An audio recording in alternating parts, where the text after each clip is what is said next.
Good morning students, how are you? Today we are starting our new content of the history, that is the chapter number 13, and our today's topic is very interesting and it is 100% related to the national movement of India, and the total information is regarding to the our father of nation Mahatma Gandhi. So in this segment we will see about the role of Mahatma Gandhi in the national movement in India. So they have describe the many of national movement which are responsible for the freedom of India. So in this content there is a total information regarding to the Mahatma Gandhi. So as per this content, our content is based on the national movements which is before the 1947. So on that time what was the condition of India and how did Mahatma Gandhi played an important role to get independent. So in this chapter we will see कि how we can say that is the Mahatma Gandhi as a father of nation. क्यों जाना जाता है उनको as a father of nation. So today's our topic is the Mahatma Gandhi and their national movement. History and chapter number 13. Clear? So this is chapter number 13 about the Mahatma Gandhi. First of all, I am telling you that is a Mahatma Gandhi is known as the father of nation. क्यों कहा जाता है?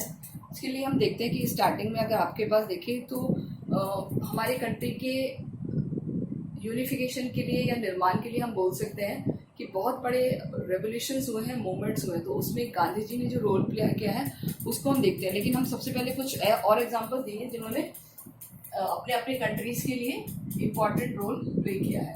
तो आपके book में 3 examples दिए हैं. जैसे अगर हम बात करें इटली का, तो इटली में भी जो पर्सन है जिन्होंने सबसे इम्पॉर्टेंट रोल प्ले किया है वो है गैरीबाल्डी.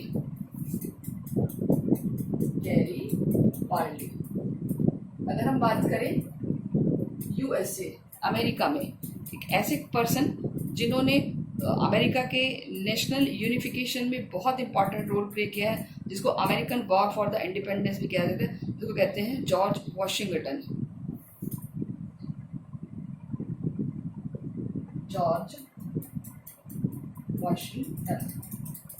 और जस्ट लाइक अ वियतनाम. क्लियर? तो वियतनाम को भी किस तरीके से कॉलोनियल रूल से इंडिपेंडेंट कराया था, तो वहाँ एक ऐसे पर्सन है जिनको हम कहते हैं हो ची मिन.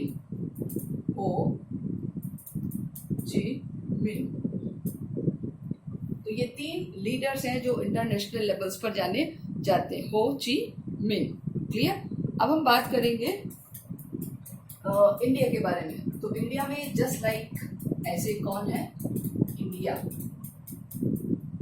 और वो है MK गांधी, यानी मोहनदास करमचंद गांधी.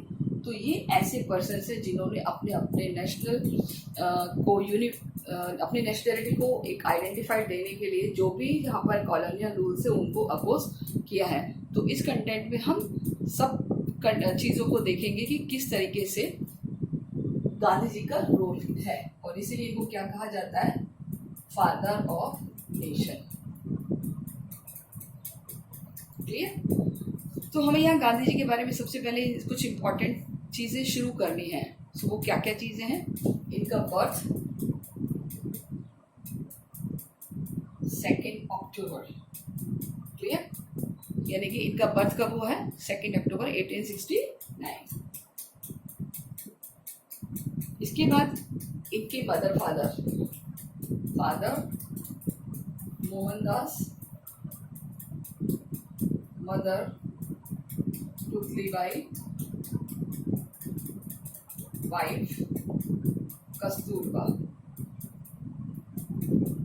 तो ये कुछ बेसिक इंफॉर्मेशन है. अगर इससे रिलेटेड कोई क्वेश्चन हमारे पास आ जाता है तो बर्थ प्लेस पोरबंदर, गुजरात. ठीक है, ये हमारे पास एक बेसिक इंफॉर्मेशन है related to the Gandhi ji. Clear? तो गांधी जी के बारे में जो हम चीज़ें पढ़ेंगे वो हमारी जो जर्नी है वो यहाँ से शुरू होती है. क्लियर? तो यहाँ हम देखेंगे कि गांधी जी कैसे इंडिया आए थे, कब उन्होंने इस चीज़ की शुरुआत करी थी, कब वो साउथ अफ्रीका गए थे, किस लिए गए थे और वहाँ उनको कैसे एक पहचान मिली थी। तो यहाँ हम शुरू करते हैं, ये इनका एक छोटा सा डिस्क्रिप्शन है। क्लियर? तो सबसे पहले अगर हम बात करें कि ये जो कहानी है गांधी जी की, वो यहाँ से शुरू होती है 1915 से 1948 तक। 48 में उनकी क्या हो गई थी? डेथ। क्लियर? और 15 में वो इंडिया आए थे, तो उसकी स्टोरी हम यहाँ से शुरू कर रहे हैं। क्लियर? तो इन दिस सेगमेंट कि there are different stories that is related to the Gandhi ji and their life. So in this they are made history and even they make today history. So in this chapter, Gandhiji activist during the crucial period 1915 to 18 is explored the interaction with the different sections. So सबसे पहले हम बात करेंगे leader announce himself कि उन्होंने एक कैसे अपने आप को एक लीडर डिक्लेयर किया है। तो सबसे पहले यहाँ देखते हैं कि गांधी जी साउथ अफ्रीका कब गए थे और क्यों गए थे। सबसे पहले अगर हम देखते हैं तो साउथ अफ्रीका की जो उनकी जर्नी है वो अपनी स्टडी के लिए गए थे एज अ लॉयर, बैरिस्टर जिसको हम कहते हैं, वकील बनने के लिए गए थे। और वो जो वकील बने थे वहाँ इसके बाद 1893 से और 1915 तक, मैं आपको ईयर भी लिख देती हूँ, 1893 से 1915 तक का जो सफ़र है वो उनका है साउथ अफ्रीका का। यानी कि वो साउथ अफ्रीका कब गए हैं? 1893 में उनका बर्थ हुआ है 1869 में। तो जब वो बर्थ के बाद साउथ अफ्रीका गए थे स्टडी के लिए, तो वहाँ उन्होंने देखा डिस्क्रिमिनेशन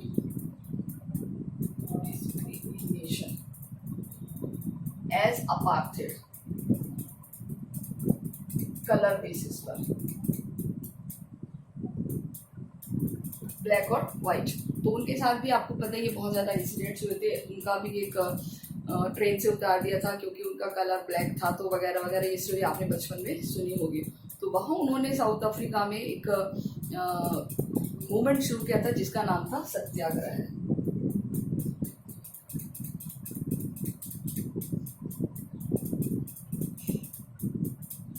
तो यहाँ से गांधी जी की शुरुआत हो जाती है कि गांधी जी ने अफ्रीका में एक सत्याग्रह शुरू किया था।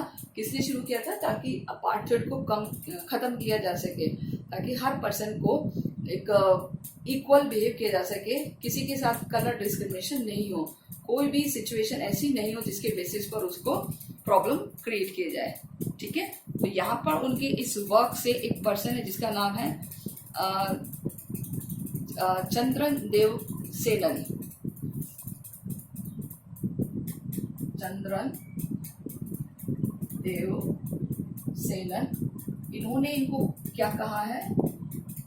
महात्मा। ये हमें याद रखना है। यानी जो उन्होंने साउथ अफ्रीका में काम किए हैं उसकी वजह से गांधी जी को महात्मा बनाया है। किसने? चंद्रन देव सेनन ने। और इनकी जो फर्स्ट जर्नी है वो एज अ सत्याग्रह के रूप में है, जहाँ इन्होंने बहुत सारी नॉन वायलेंस टेक्निक्स के थ्रू डिफरेंट रिलीजन्स के बीच एक फ्रेटर्निटी और एक हाई क्लास के लिए जो सिस्टम है उसको डेवलप किया, और वुमेन्स के लिए जो भी डिस्क्रिमिनेशन था उसको रिमूव करने के लिए एफर्ट्स किए। तो यहाँ पर हमसे क्वेश्चन पूछा जा सकता है कि क्या था रोल साउथ अफ्रीका में गांधी जी का। So what was the role of Gandhi ji? So first of all हम बात करेंगे कि the 4 distinct technique of non violence, use of non violence, यानी कि नॉन वायलेंस के थ्रू उन्होंने जो डिस्क्रिमिनेशन उनको दूर करने के लिए प्रयास किए हैं। इसके बाद promoted harmony between religion, promoted harmony between religion and caste, यानी कि डिफरेंट रिलीजन और कास्ट के बीच उन्होंने रिलीजियस एटमॉस्फेयर बनाने की कोशिश की है। इसके अलावा कि first order upper caste Indian to their discriminatory treatment as a low caste and the women, जो एक डिस्क्रिमिनेशन था उसको रिमूव किया और वुमेन्स की कंडीशंस को बेटर किया साउथ अफ्रीका में। ये इनके काम थे गांधी जी के, जिसकी वजह से उनको महात्मा कहा गया है चंद्रसेन देव सेनन के थ्रू। अब हम बात करते हैं गांधी जी इंडिया कब आए थे। ओके, तो गांधी जी आए थे 9 जनवरी 1915, return India. Clear? Gandhi ji जिस डेट को इंडिया आए थे उस डेट को पता है किस रूप में सेलिब्रेट करते हैं? सेलिब्रेट एज अ प्रवासी दिवस, NRI डे। NRI डे इसको हम कहते हैं प्रवासी दिवस। ये आपको याद रखना है, कई बार ये क्वेश्चन पूछा जा सकता है, which day celebrate as a Pravasi Divas. सो जब वो 9 जनवरी 1915 को इंडिया आए थे तो यहाँ पर भी कोई बहुत अच्छी कंडीशन नहीं थी। यहाँ पर भी बहुत सारे सिस्टम ऐसे थे जो गड़बड़ाए हुए थे। ऊपर से देखा कि उन्होंने कि इंडिया है जो कॉलोनियल रूल है, तो इस तरीके से उन्होंने यहाँ पर भी मूवमेंट के लिए कैसे शुरुआत हुई थी हम इसके बारे में बात करेंगे। तो I think these are the question related to the Gandhi ji. ये इनकी बेसिक है, ये यात्रा की शुरुआत है जब वो साउथ अफ्रीका गए थे स्टडी के लिए, लॉयर की प्रैक्टिस के लिए। बट उन्होंने कौन से ईयर में गए थे ये भी याद रखना, 1893 में गए थे। कब तक रहे थे? 1914 तक रहे थे। मीन्स वैसे तो जनवरी में वो आ गए थे, 9 जनवरी को इंडिया आ गए थे, बट 15 काउंट किया जाता है। वहाँ पे उन्होंने डिस्क्रिमिनेशन था on the basis of apartheid, that is a colour basis. So उसके लिए उन्होंने कौन सा मूवमेंट शुरू किया? They started the movement satyagraha. Satyagraha के थ्रू उन्होंने कुछ रिफॉर्म से वो क्या थे कि नॉन वायलेंस के थ्रू जो भी डिस्क्रिमिनेशन है उसको रिमूव किया जाए, लोगों के बीच हारमनी, प्रेम पूर्वक का व्यवहार उसको प्रमोट किया जाए, जितने भी रिलीजियस एंड कास्ट बेसिस पर डिस्क्रिमिनेशन है उनको रिमूव किया जाए, जो अपर क्लास के साथ अच्छा व्यवहार होता है और लोअर क्लास के साथ गलत व्यवहार होता है उसको रिमूव किया जाए, जो वुमेन्स की कंडीशन है उसको भी बेटर किया जाए जो लोअर कास्ट से बिलोंग करती है। तो इस तरीके से कुछ इन्होंने इम्प्रूव किए हैं। इसके बाद अब वो आ गए हैं इंडिया 9 जनवरी 1915 को। ये किस रूप में सेलिब्रेट किया जाता है, ये जीके का क्वेश्चन है। This is celebrate as a non residential Indian day, NRI day, Pravasi Divas कहते हैं इसे। ओके, तो आपको ये याद रखना है। Now let us start the journey of Mahatma Gandhi. किस तरीके से महात्मा गांधी की जर्नी शुरू हुई है इंडिया में। ओके, आपको ये सब वीडियो को पॉज करके और ये सब नोटबुक करना है, आपको नोट डाउन करना है, notebook. Yes, so let's start. अब देखिए, जब गांधी जी 9 जैन 1915 को इंडिया आ गए हैं, इंडिया रिटर्न, तो उन्होंने यहाँ पर देखा कि बहुत सारा ऐसा सिस्टम है जो कि गड़बड़ाया हुआ कॉलोनियल रूल है, और कॉलोनियल रूल्स के थ्रू यहाँ पर भी ब्रिटिश बहुत सारा डिस्क्रिमिनेट करते हैं। जो ब्रिटिश रूल है वो एक एनवायरमेंट को बहुत ज़्यादा प्रॉब्लमेटिक बनाए हुए हैं। तो तभी उन्होंने देखा कि यहाँ जो ब्रिटिश रूल है उसको अपोज करने के लिए जो यहाँ का INC है, INC जो कि बना था 1885 में, इंडियन नेशनल कांग्रेस, वो एफर्ट्स कर रही है। बट एफर्ट्स तो कर रही है, वो खुद ही 2 ब्रांच में डिवाइड होगी। INC भी 2 ब्रांच में डिवाइड हो जाती है, और वो 2 ब्रांच है एक्सट्रीमिस्ट और मॉडरेट। एक्सट्रीमिस्ट को कहते हैं गरम दल, इसको कहते हैं नरम दल। क्लियर?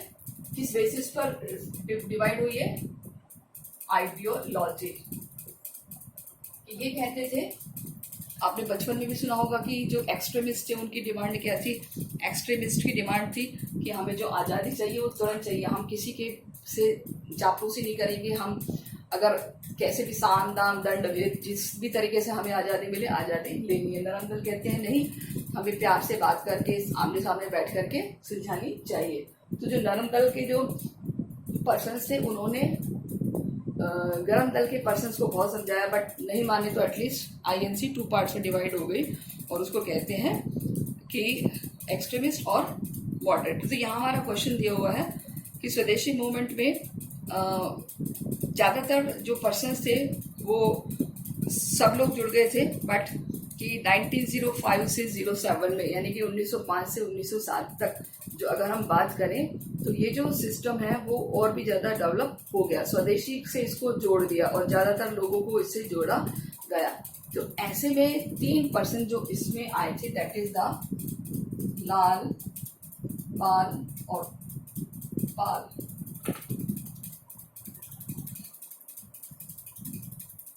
लाला लाजपत राय यानी कि, इसके अलावा बाल गंगाधर तिलक और विपिन चंद्र पॉल। अब देखिए ये तीनों कौन कौन से एरिया से बिलोंग करते थे। सबसे पहले बात करें, लाला लाजपत राय जो थे वो पंजाब से थे, पंजाब। बाल गंगाधर तिलक महाराष्ट्र और ये वेस्ट बंगाल। क्लियर। तो इस तरीके से ये अलग अलग एरिया से धीरे धीरे पर्सन्स जुड़ने लग गए। इनके सबके पूरे नाम दे दूंगा, आप पूरे नाम देख लेना। ये तीनों किसके नेता थे? गरम दल के। और इनकी आइडियोलॉजी क्या थी? यहाँ हमें क्वेश्चन ऑफ बताना पड़ेगा कि what is the way use by the गरम दल। गरम दल की आइडियोलॉजी क्या थी? सो उनकी आइडियोलॉजी थे, the allegations are coming to all India charter with their struggle and sees their whatever provinces were may distance from the another. कि आपको ये लाइन अपने बुक में से आप लिख सकते हो, बिल्कुल अच्छे से दी हुई है। जबकि जो मॉडरेट थे वो क्या कह रहे थे कि हमें gradually and the pressurised approach करनी होगी। और गांधी जी ने इसके लिए कहा कि हमें बहुत ज़्यादा मतलब कि जो गांधीवादी धारणा थी, हालांकि गांधी नहीं थे उस टाइम, लेकिन बाद में गांधी जी भी नरम दल के साथ जुड़ गए थे, क्योंकि वो यही चाह रहे थे कि जो नॉन वायलेंस है उसके थ्रू हमें किसी भी प्रॉब्लम को सॉल्व किया जाना चाहिए। ओके, सो दैट्स व्हाई कि they have raise their voice. Okay, तो इनके जो पर्सन्स थे वो थे गोखले, जी के गोखले यानी गोपाल कृष्ण गोखले। अगर हम बात करें मोहम्मद अली जिन्ना, ठीक है, ये आपको नाम याद रखने, मोहम्मद अली जिन्ना, हालांकि बाद में वो अलग हो गए थे। सो ये जो पर्सन थे ये सब किससे बिलोंग करते थे? They are belong to the Gandhian policy, जिसको हम बाद में गांधीयन पॉलिसी के नाम से भी जानते हैं, उदारवाद को यानी मॉडरेट को। सो ये जो पर्सन थे ये रिकमेंड करते थे कि without any violence, without any aggressions, we should to conversation with a very soft way to solve any problem with the discussion. कि बातचीत के थ्रू, डिस्कशंस के थ्रू किसी भी प्रॉब्लम को सॉल्व किया जा सकता है, इसलिए हमें ब्रिटिशर्स के साथ बात करनी होगी। इसलिए नरम दल इसके फेवर में थे। अब हम बात करते हैं, यहाँ पर एक दो चीज़ हुई हैं कि गोपाल कृष्ण गोखले जिन्ना गुजरात से थे, ये आपको याद रखना है। मोहम्मद अली जिन्ना कहाँ से बिलोंग करते थे? गुजरात से बिलोंग करते थे। और ये भी फेमस लॉयर थे, कहाँ पर? लंदन में। ये क्वेश्चन हमें याद रखना है, Gokhale was the political guru of Mahatma Gandhi. ये क्वेश्चन बहुत बार आता है, महात्मा गांधी के राजनीतिक गुरु का नाम बताइए, तो वो है गोपाल कृष्ण गोखले। ये बहुत बचपन में भी आपने सुना होगा, राजनीतिक गुरु। ठीक है, अब हम बात करते हैं। वैसे तो देखिए कई बार ये भी कहा जाता है कि रविन्द्रनाथ टैगोर ने महात्मा गांधी को महात्मा की उपाधि दी थी, बट ये अभी किस्सा बाद में आएगा। लेकिन उनके साउथ अफ्रीकन वाले जो इंसिडेंट्स हैं उससे रिलेटेड जो उनको डेजिग्नेशन दी गई वो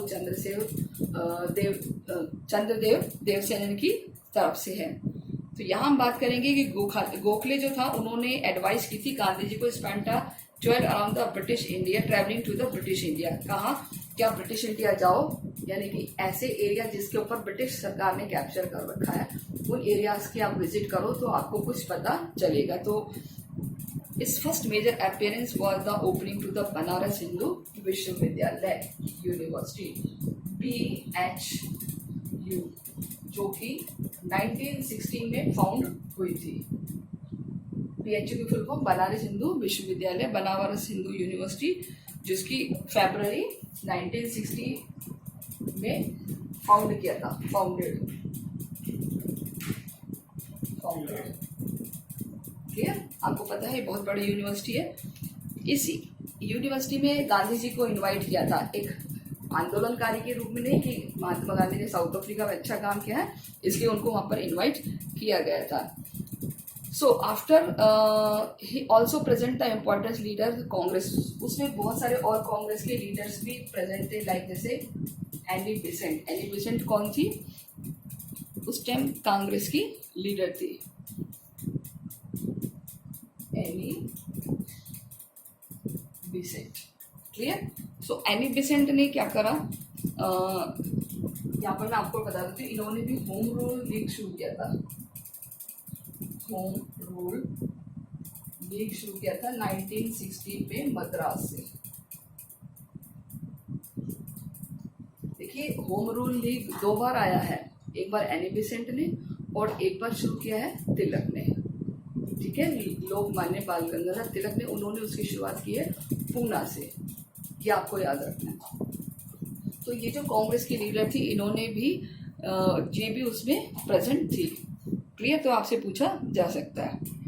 सो जब गांधी जी गए थे तो वहां पर क्यों गए थे? क्या किसी रेवोल्यूशन की वजह से गए थे? नहीं, साउथ अफ्रीका के जो उनकी अचीवमेंट्स थे उनकी वजह से गांधी जी को इनवाइट किया गया था। लेकिन गांधी जी की जो स्पीच थी, भाषण थी, वहां पर उन्होंने पहली स्पीच दिया। अब आपसे ये भी क्वेश्चन पूछा जा सकता है, the first speech of Gandhi ji कहाँ पर दी है? Feb 1960 इन BHU।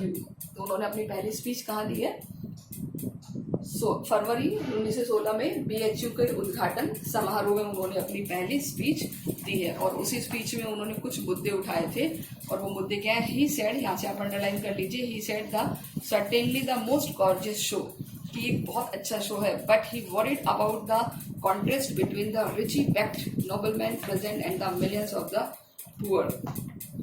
कि यहाँ पर जो बहुत सारे रिच पर्सन्स हैं वो तो इनवाइटेड हैं और बहुत सारे जो गरीब हैं वो नहीं हैं। जब तक हम उन्हें अपने साथ नहीं रखने देंगे तब तक हम डेवलप नहीं होंगे। तो यानी गांधी जी के मन में एक फीलिंग वहीं से डेवलप होने लग गई थी। तो इसके बाद उन्होंने कहा है कि the Indian must to accept the Gandhi told to the privilege invitees that there is no salvation for the India unless the strip yourself to jewellery and hold to the trust on your countryman in India. कि जब तक आप अपने आप को किसी ना किसी आभूषणों से मुक्त ना कर लें, यानी कि हम अपने आप को किसी ना किसी अच्छे काम में नहीं लगाएंगे, तब तक हमारे जीवन का उद्देश्य सफल नहीं होगा। तो ज्वेलरी इन द सेंस कि हमें अपने आप को ऐसी ज्वेलरी पहननी है, ऐसा एक गुण हमारे अंदर लाना है जिससे इंडिया का डेवलपमेंट हो, सभी के साथ इक्वल बिहेव हो। क्लियर? तो ये वो एक टाइम था जब BHU में उन्होंने स्पीच दी थी। तो आपको ये याद रखना है, the first speech of Gandhi ji. Okay, so एक और आता है इंसिडेंट 1960।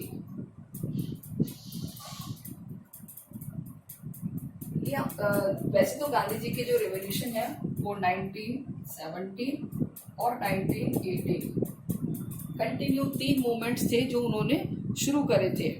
तो वो कौन कौन से मूवमेंट से वो हम बात करेंगे कि दिसंबर 1960 में एक पीजेंट मूवमेंट हुआ था चंपारण में।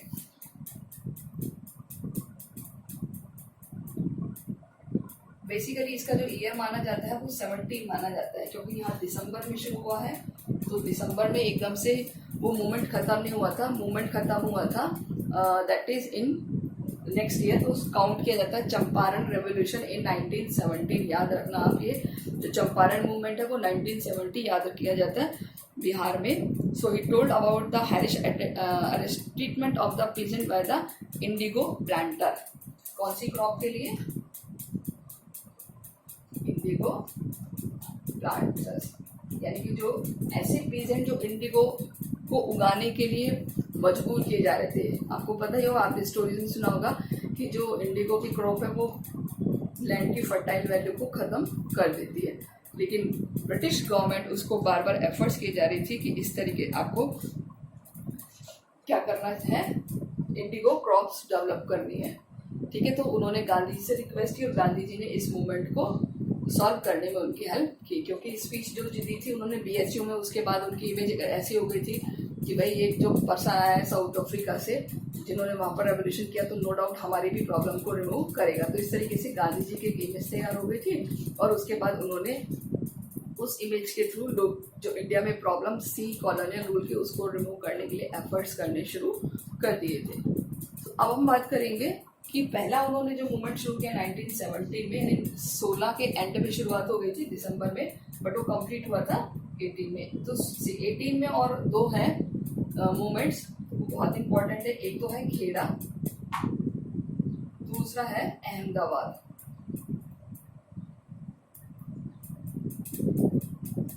ये दो मूवमेंट्स और हमें याद करने हैं। So Kheda also related to the peasant movement कि उनसे लैंड पर जो टैक्स लिया जा रहा था बहुत ज़्यादा लिया जा रहा था, जबकि ब्रिटिशर्स ने वादा किया था कि अगर क्रॉप अच्छी नहीं होगी तो आपसे कोई टैक्स नहीं लिया जाएगा और आपका 25% टैक्स माफ़ कर दिया जाएगा। लेकिन ब्रिटिश गवर्नमेंट अपनी बात से पलट गई और ज़बरदस्ती उनसे टैक्स ले रही थी। तो इसके रिगार्डिंग खेड़ा के जो पीजेंट है उन्होंने अपोज कर दिया था। खेड़ा एक जगह का नाम है जो गुजरात में है। ये मैप बहुत बार आता है क्वेश्चन, आपने 10th में भी पढ़ा होगा ये, ओके। और अहमदाबाद का जो मिल वर्कर्स था, मिल वर्कर्स और ओनर्स में जो एक डिस्प्यूट्स होते हैं उससे रिलेटेड है। तो दोनों ये जो मूवमेंट है इसको लीड किया गया बाय द गांधी जी और इस तरीके से गांधी जी के पॉलिटिकल लाइफ की शुरुआत हो गई। यहाँ आपसे क्वेश्चन पूछा जा सकता है कि गांधी जी के राजनीतिक जीवन की शुरुआत कैसे हुई है। तो सबसे पहले हम बात करेंगे कि उन्होंने एक स्पीच दी थी और वो स्पीच कहाँ पर दी है, बीएचयू में। उस स्पीच से लोगों के अंदर एक ऐसा इन्फ्लुएंस आया कि जिसकी वजह से लोग उनसे प्रभावित हो गए एंड देन उनको ये लगने लगा कि जो ब्रिटिशर्स हैं इनको हमारे यहाँ से भगाना होगा and then they have started to the support with the poor person peasants. कि तभी बिहार के चंपारण में ऐसा हुआ कि ब्रिटिश गवर्नमेंट वहाँ के पीजेंट्स को परेशान करने लगी फॉर द इंडिगो क्रॉप। तो दे grievances to the Mahatma Gandhi, यानी पीजेंट्स ने जो शिकायत की वो महात्मा गांधी से की कि भाई हमारी ये प्रॉब्लम है, इसको रिमूव करो, आप हमारे लीडर हैं वगैरह वगैरह। तो इस तरीके से गांधी जी ने उसको रिमूव करने में एफर्ट्स किए। एंड आफ्टर दैट क्या हुआ कि वो जो मूवमेंट्स हैं वो डे बाय डे बढ़ते चले गए। फिर 17 में जाकर ये चंपारण वाला किस्सा खत्म हुआ, 18 में खेड़ा और अहमदाबाद। तो ये जो रेवोल्यूशन है यहाँ से गांधी जी की एक इमेज बन गई थी। और उसके बाद आपको पता ही है 18 तक हमने पढ़ लिया, 19 में रॉलेट एक्ट, जलियांवाला बाग। तो ये दो इंसिडेंट ऐसे थे जिसकी वजह से गांधी जी को लगा कि ये तो बहुत बुरा हो रहा है इंडियंस के साथ। इस तरीके से अब उनके जो मूवमेंट्स है वो शुरू होते होते होते एटलीस्ट 1942 में the quit India movement, Bharat छोड़ो आंदोलन के साथ ये मूवमेंट्स खत्म हुए थे। और उसके बाद इन मूवमेंट्स ने भारत में आम लोगों को, जनता को, पीजेंट्स को, फार्मर्स को, बिजनेसमैन को, रिच क्लास सबको जोड़ दिया और एटलीस्ट 1947 को हमें इंडिपेंडेंट मिल गई। But unluckily after some times यानी 1948 में 30 जनवरी 1948 में गांधी जी की हत्या कर दी गई थी। हम सभी जानते हैं कि वो बहुत ज़्यादा लंबे टाइम तक अपनी फ्रीडम को एंजॉय नहीं कर पाए थे। तो इस तरीके से ये जो सिस्टम है ये कंटिन्यूअस चलता रहा फ्रॉम द, अगर हम बात करें तो हमारे जो रेवोल्यूशन की शुरुआत है दैट इज़ फ्रॉम द 1916 से लेके और 1947 तक का ये जो दौर था ये बड़ा ही उठक-पटक वाला था। इस दौर ने ब्रिटिशर्स को भी डरा दिया, इस दौर ने भारत में हिंदू मुस्लिम यूनिटी को भी दिखा दिया, इस दौर में भारत में हिंदू मुस्लिम की डाइवर्सिटी को भी दिखा दिया, इस दौर ने भारत में कि किस तरीके से नेशनलिज्म को डेवलप किया जाए कि पूरा भारत एक होना चाहिए। जो अभी तक बहुत सारे प्रिंसली स्टेट्स में डिवाइड था वो वाली फीलिंग लोगों के अंदर डेवलप कर दी। तो बहुत सारे ऐसे मोमेंट्स हैं, इंसिडेंट्स हैं, एजिटेशंस हैं, रेवोल्यूशंस हैं, मूवमेंट्स हैं जो लीड किए गए और उन मूवमेंट्स ने बहुत हद तक रोल प्ले किया है। सो 18 के बाद जैसे अगर हम नेक्स्ट बात करते हैं तो नॉन कॉपरेशन मूवमेंट शुरू कर दिया था गांधी जी ने 1920 में। क्यों शुरू किया था? वो रॉलेट एक्ट और जलियांवाला बाग मास्केयर की वजह से। ठीक है, तो रॉलेट एक्ट आपको पता ही होगा कि बिना किसी रीज़न के आप अगर 4 आदमी इकट्ठे हो रहे हैं तो उनको आप अरेस्ट कर सकते हो अगर वो ब्रिटिशर्स के रिगार्डिंग कुछ बात कर रहे हैं। तो इस तरीके से 2 पर्सन्स को अरेस्ट कर लिया था। तो ब्रिटिश गांधी जी को बुरा लगा, उन्होंने स्ट्राइक कर दी थी।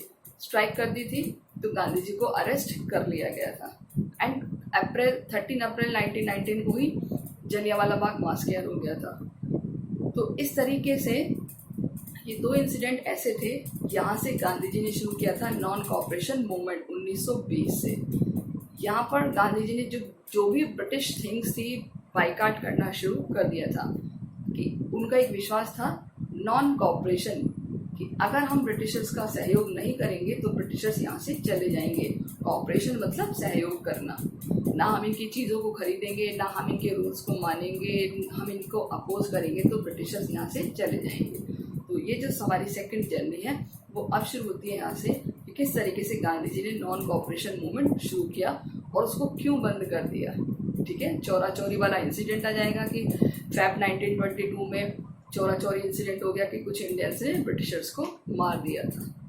क्लियर।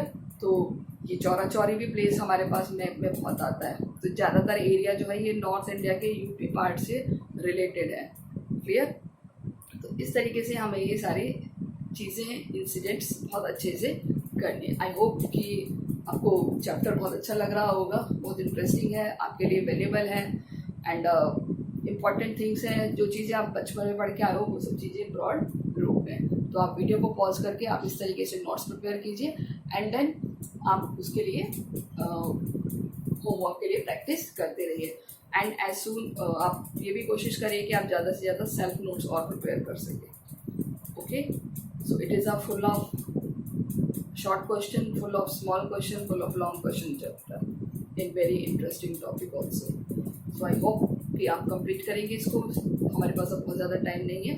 सो डू जब प्रैक्टिस, अपनी प्रैक्टिस को कंप्लीट करते रहिए और अपना वर्क जारी रखिए। Okay students, take care, bye.